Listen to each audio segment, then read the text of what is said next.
Hi friends, ఈరోజు మన recipe వచ్చేసి బ్రెడ్ పకోడీ. చాలా బాగుంటుందండి. ఇలా ఒకసారి ట్రై చేసి చూడండి ఫ్రెండ్స్. చాలా సాఫ్ట్గా చాలా బాగుంటుంది. టేస్ట్ అయితే చాలా సింపుల్గా చెప్తాను. వీడియోని అయితే ఎక్కడ స్కిప్ చేయకండి. వెల్కమ్ బ్యాక్ టు పిల్లల లావణ్య వ్లాగ్స్.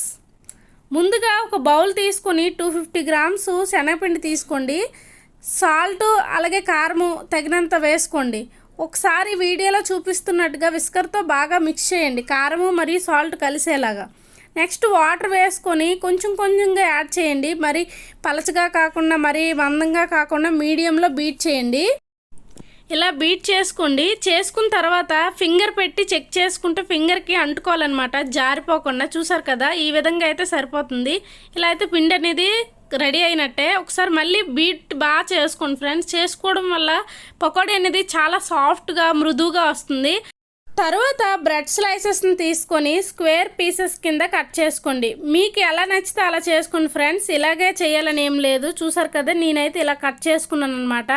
డీప్ ఫ్రై కోసం ఆయిల్ పెట్టుకోండి. ఆయిల్ బాగా హీట్ అవ్వాలి.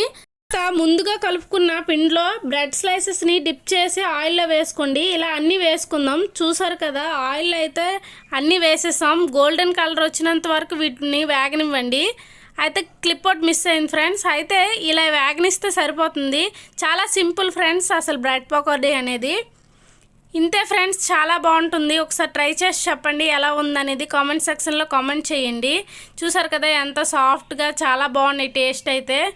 మీకు కూడా ఇది నచ్చినట్టయితే ఒక లైక్ అయితే ఇవ్వండి అండ్ సబ్స్క్రైబ్ మాత్రం చేసుకోండి. Thank you for watching.